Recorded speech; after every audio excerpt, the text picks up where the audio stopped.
Howdy folks, I'm AG Squared and boy do I have an invaluable homeowner piece of wisdom for you. A couple days ago, my Nest Thermostat sent me this email basically telling me that my furnace has supposedly been running heat for a very long time, but that the temperature has been dropping over time.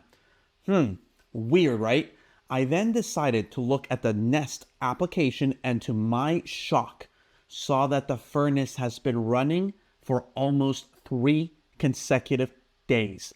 This is a horrible situation for the system and for the utility costs. So I immediately, using the Nest Thermostat, turned off the heat and informed my renters that I would be coming over to look at the system ASAP.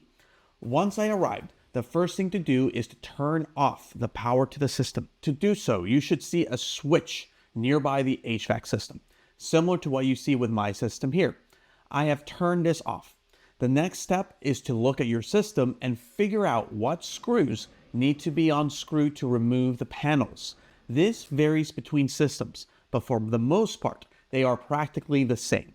For me, it appears that all I have to do is remove these screws in the front, and that's it. The screws at the top don't seem to be holding the panels whatsoever, so I'll just leave them screwed in.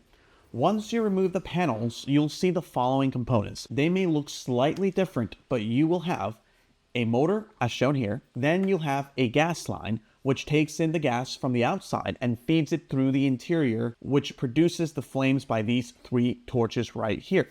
Below all of this, we see the motherboard and the blower. The motherboard is what connects all of the sensors and tells the system what to do. And the blower is what pushes air through your ducts and into the home, regardless if it is cold air coming from the outside AC condenser unit or hot air coming from the torches. Lastly, most systems will have a switch that when unpressed will turn the system off. In order to troubleshoot the system when the panels are removed, I'll have to push this down, or I'll simply use a magnet to make sure that that switch is fully pressed in at all times. Oh, it's also worth mentioning this component, the flame rod sensor.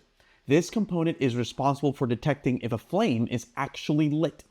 If the sensor doesn't detect the flame when the system is running, it will tell the system to turn off the gas line to prevent a potential safety issue. In the above video, I show how cleaning the sensor can, in many times, help resolve an issue when your heat stops working.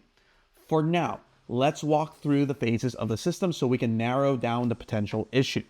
Phase 1 is that this motor should kick in like a maniac. Phase 2 is to ensure that the pilot flame turns on around the flame torches. Phase 3 is to wait to see if the flame torch emits flames. This tells us that the gas line is functioning. Waiting for some time while the flames are going tells us the flame rod sensor is doing its job. The last phase is for the blower to turn on and begin pushing air through the home. It looks like this system is actually working as expected. I'm not sure why it wasn't working earlier, but like many things in technology, sometimes turning it off and on again fixes things.